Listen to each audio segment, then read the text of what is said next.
Madame Le Pen est stoppée dans sa démarche par son appétence pour le capitalisme. Traditionnellement, l'extrême droite a toujours été le chien de garde du système.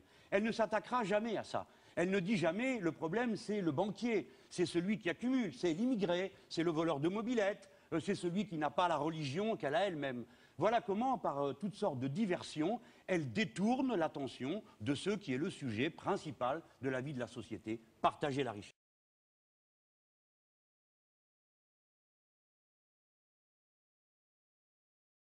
Après ça, comment y a-t-il des enfants de 10 ans, alors que l'école est obligatoire jusqu'à 16 ans, qui sont dans le métro à piller les sacs à main des femmes? On va laisser M. Mélenchon répondre. Répondez à tout ça, Monsieur Nord. et après Oui. on verra. Je vais essayer de répondre. C'est pas J'ai l'impression facile, que... mais on va y arriver. Oui, Oui, oui. oui, vous allez voir. C'est sûr même. Calmez-vous, écoutez-moi. Oui. D'abord, commençons par la délinquance. Oui. On ne va pas globaliser un sujet sans comprendre de quoi on parle exactement. De quelle délinquance me parlez-vous? Celle dont vous avez été victime vous-même. Oui, il y a pas que ça. Vous êtes Ah, oui, bijoutier, vous avez été attaqué, j'imagine. Oui, oui, ça je doit ne être parle ça pas le point de de la départ. délinquance bancaire, hein, pas du tout. Hein, je parle de... Nous avons besoin de forces de sécurité. Vous en êtes d'accord? Non. Non, vous n'êtes pas d'accord. Très bien. Du tout. Donc, les délinquants s'arrêteront eux-mêmes et viendront vous voir. Ah bah pour c'est que- ce qu'il faut, ils tuent Mais, maintenant. monsieur, écoutez-moi. Oui, je vous écoute. Il est absolument impossible de mettre la main sur ceux qui enfreignent la loi si l'on ne dispose pas des services pour le faire. D'accord? Moi, je considère que nous avons besoin de gens dont c'est le métier. Pas vous, pas moi, qui, armés, tout d'un coup, ferions notre justice Ah, on peut personnelle. Des services de police de l'État. De l'État. C'est d'une part la répression sur le terrain, cela va de soi. La sanction. Et ensuite, à l'autre bout, la punition de ceux qui accumulent, cachent et favorisent les trafics. Le crime organisé sont deux choses qui se tiennent. Le délit, la délinquance et le crime organisé et le grand banditisme se tiennent. C'est vrai pour les attaques de bijouterie, c'est vrai pour le trafic de drogue, c'est vrai pour le commerce des armes lourdes. Or, ce sont des sujets qui ne sont jamais évoqués. Alors on va faire peur à la télévision, on va montrer une bijouterie attaquée avec un mortier, et on ne se demande pas où achète-t-on un mortier, Voilà, s'il vous plaît? exactement. Est-ce que ça s'achète à l'épicerie du coin? Non, c'est un circuit, c'est un réseau. Où sont les grands criminels qu'on va montrer à la télévision en disant on a arrêté celui-ci, on a démantelé tel grand réseau de grands criminels, de trafiquants de drogue? Ou quand va-t-on attraper ceux qui trafiquent le commerce des êtres humains, la prostitution, cette immense masse d'argent qui circule de Exactement. tous côtés? On ne sait pas qui c'est, on ne sait pas où ils sont, on ne sait pas comment les attraper. Voilà moi quelle politique de sécurité je ferai. C'est vrai que je me suis fixé il y a bien des années. Premièrement, prévention. Partons de l'idée qu'on doit tout faire pour éviter que la jeune personne ou la personne tombe dans le crime et la délinquance. Parce qu'après, les dégâts que ça provoque coûtent beaucoup plus cher que tout l'argent qu'on aurait dû mettre au début. Deuxièmement, répression. Il faut le faire avec sérieux, application, méthode, technique, pas en agitant comme ça des mots, mais en s'y prenant, en tapant là où il faut taper. Et c'est d'abord les gros bonnets qu'il faut taper, parce que c'est eux qui sont l'aboutissement des petits ruisseaux dont nous avons tous à pâtir. Et enfin, la réparation, c'est-à-dire les droits des victimes. Voilà.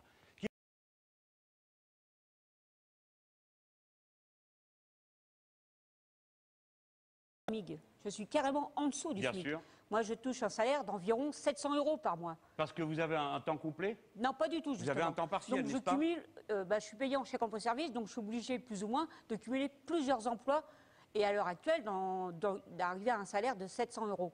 Donc moi, ce que vous proposez, Oui, c'est... mais ça, c'est pas normal ce que Non, vous non, vivez. mais je sais bien, Monsieur Mélenchon, mais moi, c'est pas ça que je vous demande. Ah ben, moi si, ça m'importe. Ce que je vous demande, c'est Parce que vous êtes justement... sous le si seuil vous- de pauvreté, là. Tout à fait. C'est-à-dire, Mais- vous travaillez et vous êtes sous le seuil de pauvreté. Bah, Eh bien, moi, je trouve oui. ça intolérable. Voilà, c'est Avec ça. Mais 3 moi, enfants à ce que charge. je vous demande, c'est que vous préconisez un SMIC de 1 700 €. Mais Oui. qu'est-ce que vous faites de ces gens, comme moi, par exemple, qui touchent que 700 €? Est-ce que vous avez l'intention de leur donner la possibilité d'avoir le même taux que le SMIC à 1 600? C'est-à-dire Évidemment, avoir la attendez, différence. j'ai pas bien compris. Dans quelle branche vous travaillez? Je suis employé de maison. Bon, eh ben, évidemment. D'autant que vous êtes employé de maison, je fais remarquer une chose, c'est quand même curieux qu'on ne vous paye pas au niveau du SMIC. Parce Bah, qu'il y a non, une convention collective Il dans y a ce domaine, des non? employeurs qui me payent à 8,50 Eh bien oui, et bah, d'autres votre à- employeur, voilà. il ne fait pas son boulot. Il y a une Donc, convention voilà. collective. Vous avez donc le droit de demander d'être payé au minimum au SMIC. Il faut regarder dans la convention collective. Après, vous avez un horaire qui n'est pas un horaire continu. Vous devez avoir... Non, non, non, tout à fait. Vous faites combien d'heures?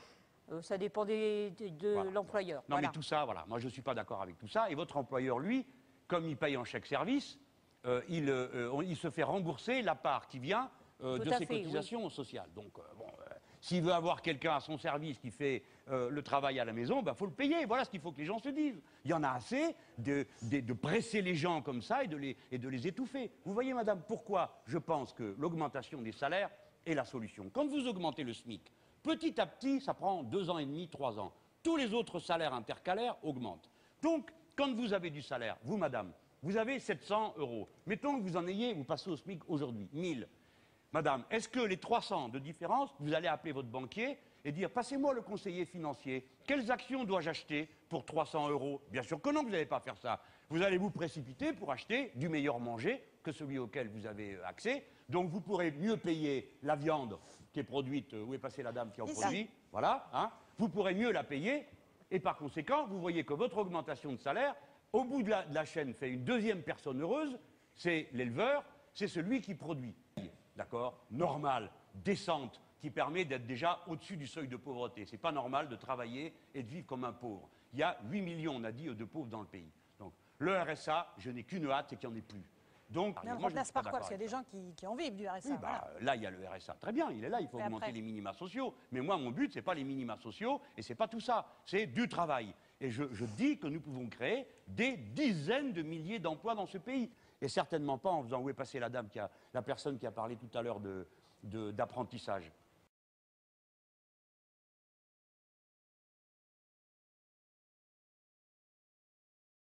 Permettez-moi, oui, alors je vais vraiment formidable ce que vous avez dit, parce que Madame Le Pen a dit un maximum de bêtises. L'apprentissage n'est pas du tout ce dont a besoin notre pays. Nous avons besoin de gens qui soient au plus haut niveau, c'est-à-dire au niveau bac professionnel, pour maintenir une économie de haut niveau. Ce qu'elle ne sait pas, parce qu'elle ne fréquente pas, il n'y a qu'à voir son vocabulaire. Elle dit le travail manuel, elle n'a rien compris. Il n'y a plus de travail manuel. Tout travail manuel est en même temps un travail intellectuel. Un cuistot, vous êtes cuistot? Oui. Bon, ben c'est un travail intellectuel, vous êtes d'accord? Oui. La main y est, mais c'est dans la tête que ça se passe. Et quand, dans la restauration, quand vous êtes dans les zones touristiques, vous avez besoin que votre personnel il soit en état de soutenir une petite conversation, des fois avoir une autre langue. Tout ça, contrairement à ce qu'elle croit, ça ne s'apprend pas comme ça, en regardant et en étant, comme on dit, sur le tas. Et ça, c'est vrai pour les emplois comme les vôtres, où il y a un savoir-faire manuel, mais c'est encore plus vrai pour les emplois techniques. Et je dirais enfin une chose, envoyer des gosses, je suis d'accord avec vous, parce que c'est un gosse à 14 ans, c'est un gosse. Envoyer un gosse à la production à 14 ans, c'est ne rien comprendre à ce qui se passe. 25% des emplois, des contrats d'apprentissage sont rompus dans les 3 premiers mois, Madame Ferrari. Et vous savez ce qui se passe à ce moment-là? Le gamin à qui vous avez dit, comme elle a dit elle, « Ah, t'es pas bon pour l'école, c'est pas ton truc, tu t'embêtes, hein, on va t'envoyer à l'apprentissage parce que là, tu vas être bon. » Et là, il est pas bon parce que c'est trop dur pour lui. Et puis parce qu'il faut se coller quelque chose dans la tête. L'école et l'entreprise, c'est pas la même chose. Une entreprise n'est pas une école. Et une école, c'est une école. Eh bien, à ce moment-là, le gamin, il est 2 fois cassé. Une première fois, parce qu'à l'école, on lui a dit t'es pas bon, et une deuxième fois, parce qu'au travail, on lui dit t'es pas bon. Qu'est-ce qui devient? Il y a une statistique, ça s'appelle PDV, perdu de vue. On ne sait plus où il est. Ah, mais ça, c'est la vie. Je ne dis pas que ça soit vrai dans tous les cas.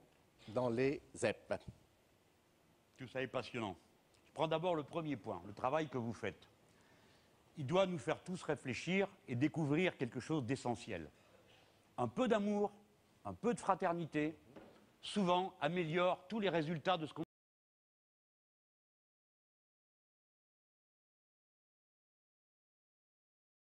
entreprend. Vous êtes un bénévole, vous faites ça parce que c'est votre cœur qui vous dit de le faire. Et vous y trouvez la part de bonheur qu'on trouve quand on se rend utile aux autres. Je pense que vous recevez autant que vous donnez, n'est-ce pas? Donc retenons-le et mettons-le en facteur commun de tout ce que nous entreprenons. Chaque fois que nous serons plus humains, chaque fois que nous rendrons quelqu'un meilleur pour lui-même, nous rendons la société meilleure. Ne le perdons jamais de vue. Il est absurde d'envoyer un jeune enseignant au contact de la plus grande difficulté pour commencer son métier. Deuxièmement, il est absurde et criminel de l'y envoyer sans lui avoir donné aucune formation professionnelle. Car le métier d'enseignant est un métier. Ce n'est pas simplement maîtriser une discipline, les mathématiques, l'anglais, le français. C'est aussi l'art de la pédagogie.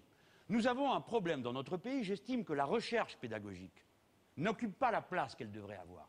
On est trop stéréotypé dans 2 grands modèles. Je ne vais pas y venir parce que je vous ennuierai. Mais on est trop stéréotypé. On a besoin d'une pédagogie plus vivante et donc de recherche plus approfondie. J'en reviens à nos enseignants. Voici que M. Sarkozy a trouvé comme idée de supprimer l'année de formation des enseignants. Mais c'est absurde. Nous avons besoin donc de rembobiner le film. Il faut revenir avec calme aux méthodes qui ont fait leurs preuves, à la formation professionnelle, apprendre le métier de pédagogue. Et par pitié, pour ceux qui nous écoutent, qu'au moins ma soirée ait servi à quelque chose, arrêtez de jeter des pierres à l'éducation nationale. On a chargé la barque de l'éducation nationale, on lui a posé des défis, il fallait qu'elle règle tout. La violence dans la société, les inégalités, le ceci, le cela, on leur a tout mis sur le dos. Et eux, en leur retirant des moyens. Et évidemment, maintenant, ils finissent par tomber à genoux. Et vous savez ce qui nous arrive? C'est la catastrophe. C'est que nous avons de moins en moins de monde qui a envie d'être enseignant. Et que nous avons des concours où nous n'avons pas, des fois, 2 candidats pour un poste. Il y a beaucoup d'enjeux.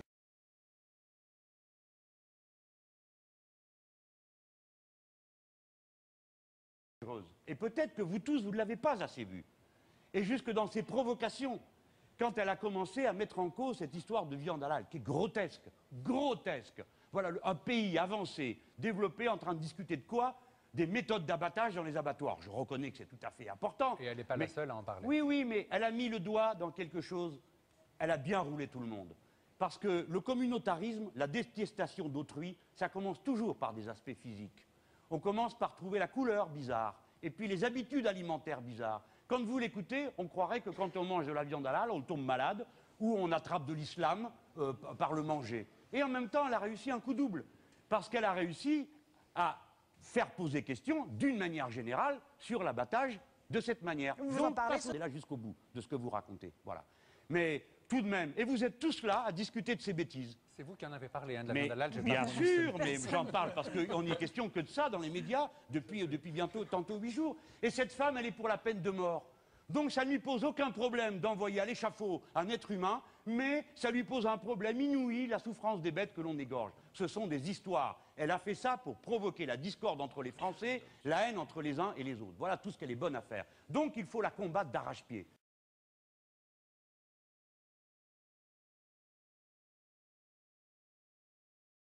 Quant aux électeurs, je vais vous dire une chose. Elle ne nous a appris peut-être que 1 ou 2 esprits faibles par-ci par-là. Pourquoi? Qu'est-ce qui s'est passé? Ça va tenir en peu de mots.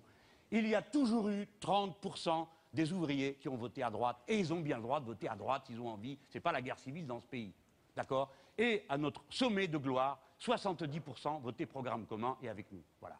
Ces 30%-là, ils se sont mis à voter à l'extrême droite. Et ça a donné un sentiment de dynamique que je n'ai pas l'intention de nier, mais qui ne vient pas de notre camp, qui vient de l'autre camp. Et comme M. Sarkozy a levé la digue et a poussé à l'affrontement, comme il le fait tous les jours avec M. Guéant, en rajoutant des bêtises aux bêtises, eh bien on voit qu'il y a une radicalité, une extrême droitisation de la droite qui a commencé à cet endroit-là et qui se traduit dans toute la société.